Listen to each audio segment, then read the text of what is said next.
Eh bien salut tout le monde, c'est AZK. Aujourd'hui on va parler un peu de tokenomics. Vous avez sûrement déjà entendu ce terme, mais je pense que la plupart d'entre vous ne savent pas tout ce qu'il y a derrière. En réalité, il y a beaucoup d'aspects différents quand on parle de tokenomics, et chaque crypto a ses propres tokenomics. Heureusement, derrière tout ça, il y a des bases, il y a des choses qui reviennent, des choses qui sont récurrentes, donc j'aurais pas besoin de faire 20 000 vidéos sur le sujet. Au passage, je dois cette idée de vidéo à Thames Valley qui me l'a gentiment proposé quand j'étais en live sur Twitch. Et oui, j'en profite pour faire ma pub. Du coup, je suis en live tous les vendredis soirs sur Twitch, je vous mets le lien en description, n'hésitez pas à me rejoindre si ça vous intéresse.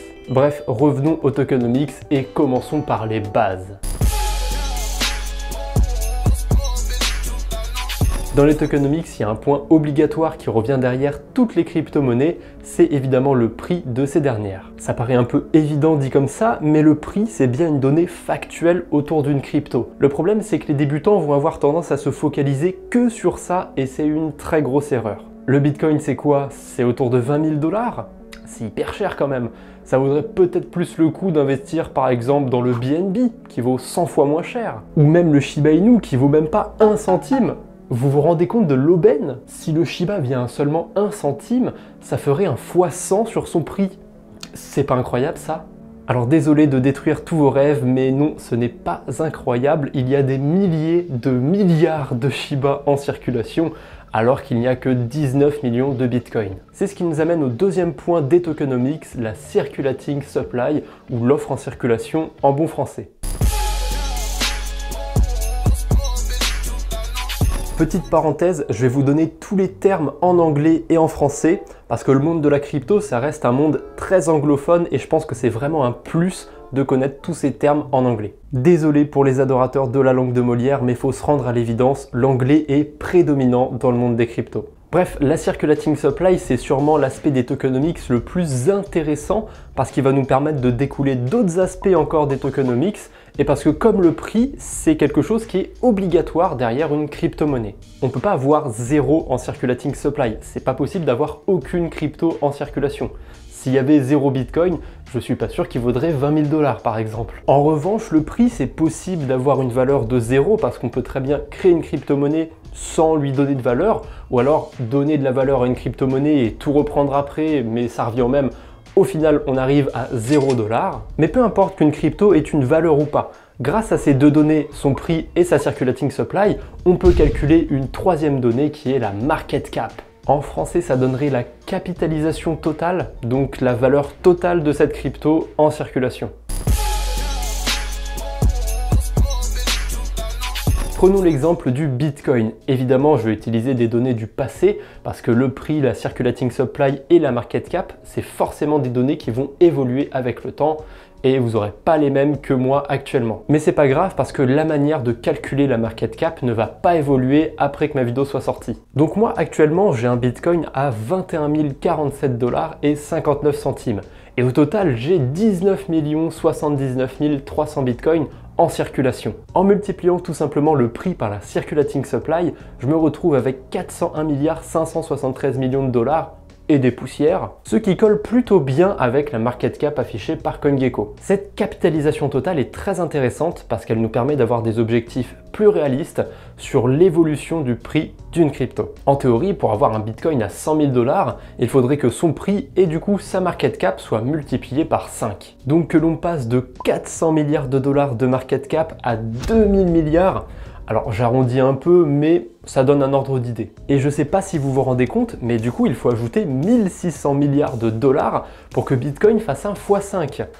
Au moment où je tourne la vidéo, c'est à peu près 10 ou 12 Jeff Bezos. Ou un nombre tellement élevé de Twingo qu'il n'y en a pas assez sur Terre pour toutes les acheter avec 1600 milliards de dollars. Ça fait beaucoup. Maintenant, refaisons le même exercice avec une autre crypto-monnaie. J'ai pris le 42 coin, je connais pas du tout, j'en ai pas personnellement, mais il avait un prix pas trop éloigné de celui du Bitcoin, donc je pense que c'est un bon point de comparaison. Sur CoinGecko, on peut voir que l'offre en circulation est de 41. C'est un arrondi en réalité, parce que la valeur est très proche de 42. On va du coup prendre 42 en circulating supply. Son prix au moment où je fais ma vidéo, c'est 37 501 $ et 29 centimes, ce qui nous donne une market cap d'environ 1,6 million $. C'est pas rien, mais on est quand même très loin de Papa Bitcoin et c'est 400 milliards. Bref, pour avoir un 42 coin qui fait un x5, il faudrait que sa market cap atteigne environ 8 millions de $. Ce qui ne fait que 6,4 millions de $ à ajouter. Clairement, avec cet argent, il y a assez de Twingo sur Terre. Même si ça peut être tentant du coup d'investir dans cette crypto parce qu'elle pèse beaucoup moins que Bitcoin par exemple, je vous déconseille très fortement de faire ça. Il y a encore plein d'autres aspects des tokenomics qu'il faut qu'on aille explorer. Et on verra ça évidemment dans d'autres vidéos. Enfin, c'est pas fini pour aujourd'hui, on va voir une dernière chose très importante, c'est la quantité maximale d'une crypto en circulation. En anglais, ça s'abrège tout simplement par max supply. Là, on commence à rentrer dans des termes qui ont un impact bien différent selon les crypto-monnaies. Le BIFI, par exemple, BIFI de BIFI Finance, est limité à 80 000 jetons en circulation. Bon, en réalité, actuellement, au moment où je fais cette vidéo, il y en a 78 000 en circulation parce qu'il y a encore 2000 tokens qui doivent être émis grâce à la gouvernance. Mais normalement, le 6 juillet 2022, les derniers BIFI seront en circulation. Donc on s'en fiche que pour l'instant il y en ait 78 000, dans très peu de temps il y en aura 80 000 et ça va pas changer. En tout cas c'est pas prévu de changer pour l'instant. Parce que je fais encore une petite parenthèse, mais évidemment une crypto c'est pas définitif. Les développeurs peuvent très bien décider de faire évoluer les tokenomics de leur projet. Pour l'instant, il y a 80 000 BIFI en circulation, c'est pas prêt de changer, normalement ça changera jamais. Tandis qu'en ce moment, pour le Bitcoin, il y en a 19 millions en circulation pour l'instant. Mais c'est pas définitif. D'ici 2140 à peu près, il devrait y avoir 21 millions de Bitcoin, donc 2 millions en plus. D'ailleurs, on peut s'amuser à voir ce que devrait être la market cap de Bitcoin pour qu'il reste à 21 000 $ quand tous les BTC seront en circulation. Je sais pas si c'était bien clair, mais actuellement il y a 19 millions de Bitcoin en circulation, ils valent tous 21 000 $, et au total ça fait 400 milliards de market cap. S'il n'y avait pas 19 mais 21 millions de Bitcoin en circulation, sa market cap ne serait pas de 400 milliards, mais de 442 milliards à peu près. Et ça s'appelle l'évaluation après dilution, ou Fully Diluted Valuation en anglais. Donc plus l'écart entre la FDV et la market cap d'une crypto est élevé, et plus cette crypto va peiner à voir son prix augmenter sur le long terme. Et pour certaines cryptos comme le GST, il n'y a pas de max supply, donc théoriquement la FDV est infinie, et ça c'est pas bon du tout. Mais revenons à notre cher Bitcoin qui lui est inflationniste, La quantité de Bitcoin ne fait qu'augmenter. En théorie en tout cas. Parce qu'en 2140, il n'y aura plus de nouveaux bitcoins de créer à cause du système de halving. Les halvings, c'est un mécanisme bien particulier à Bitcoin et à certaines cryptos qui en ont découlé comme le Litecoin ou le Bitcoin Cash. Et ces halvings consistent à réduire l'inflation d'une crypto. Sur Bitcoin et sûrement sur toutes ou la plupart des cryptos qui possèdent ce mécanisme, ça va diviser les récompenses de blocs par 2. Forcément, à force de diviser, on va se retrouver avec des chiffres ridiculement faibles et on va finir par avoir un chiffre inférieur à 1 100 millionième. C'est la plus petite valeur possible de Bitcoin que l'on peut avoir et ça s'appelle un Satoshi. Du coup, quand on sera autour de l'an 2140, les récompenses par bloc sur le réseau Bitcoin devront passer en dessous de 1 Satoshi.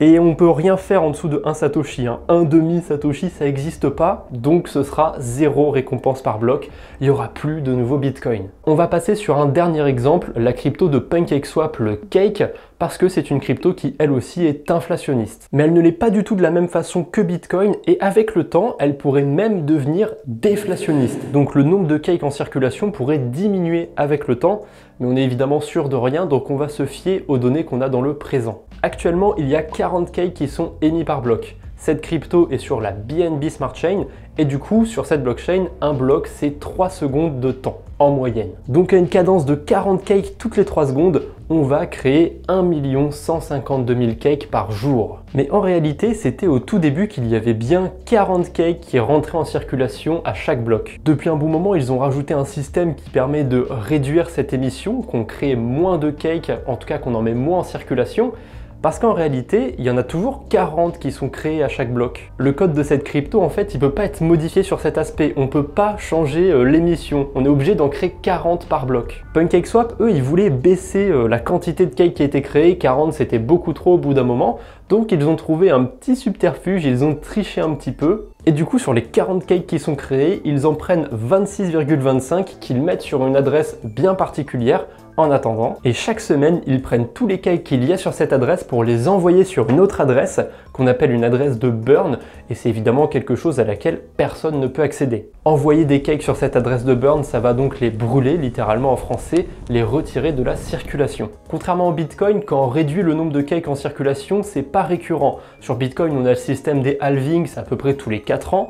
Sur le cake, c'est vraiment fait un petit peu au feeling par l'équipe de PancakeSwap, et souvent c'est proposé au vote avant d'être effectué. Mais le cake reste inflationniste, et à l'origine, c'était bien pire que Bitcoin, parce que théoriquement, on pouvait en créer autant qu'on voulait. Donc il y aurait pu avoir un nombre infini de cakes, des milliards de milliards, et forcément, au bout d'un moment, ça n'aurait plus valu le moindre centime. Donc heureusement, depuis peu de temps, la team de PancakeSwap a enfin fixé une limite au nombre de cakes qui seront créés, et c'est 750 millions de cakes. Donc normalement, on n'est pas censé dépasser ce nombre de cakes en circulation. Je résume un petit peu pour PancakeSwap. Chaque jour, il y a 1 152 000 cakes qui sont créés, mais sur tout ça, 756 000 cakes sont brûlés chaque jour, ce qui nous donne environ 396 000 cakes créés quotidiennement. Et là, on arrive à la petite subtilité qui pourrait faire diminuer le nombre de cakes au quotidien.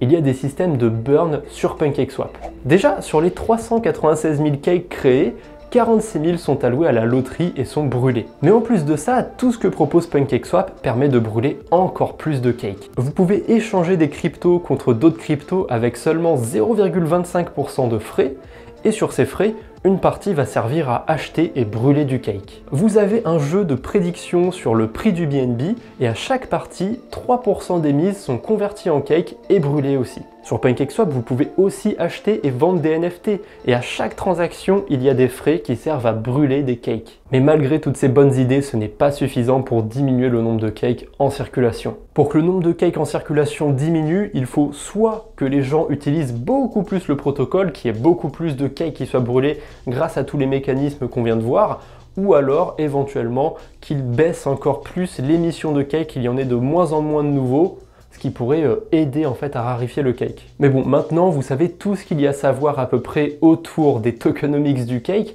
et je pense qu'en général on a vu quand même pas mal de mécanismes et on a bien avancé sur le sujet des tokenomics. On a vu les trucs basiques d'une crypto comme sa quantité en circulation, son prix, sa market cap, etc. Et on a même commencé à creuser les systèmes qu'il y a derrière certaines cryptos, comme les halvings, les systèmes de burn, etc. Donc c'est déjà des choses qui sont très utiles à connaître autour d'une crypto, mais évidemment les tokenomics c'est bien plus vaste que ça, et c'est pour ça qu'on va faire d'autres vidéos pour aller explorer les autres aspects des tokenomics. Sur CoinMarketCap, il y a 20 000 cryptos qui sont référencés. Vous vous doutez bien que dans le lot, il y a plein de cryptos qui fonctionnent différemment. Comme le Shiba que j'ai cité au début de la vidéo, c'est une crypto qui est déflationniste, et ça c'est tout le contraire de Bitcoin en termes de mécanisme. Bref, on aura l'occasion de parler de tout ça. En attendant, n'hésitez pas à me soutenir en laissant un j'aime sous la vidéo et en mettant du soutien tout simplement dans les commentaires. Et évidemment, le plus important, c'est de vous abonner pour ne pas rater les prochaines vidéos, et merci à vous d'être resté jusqu'ici. Allez, sur ce, je vous embête pas plus, on se retrouve bientôt j'espère, d'ici là, portez-vous bien, salut tout le monde!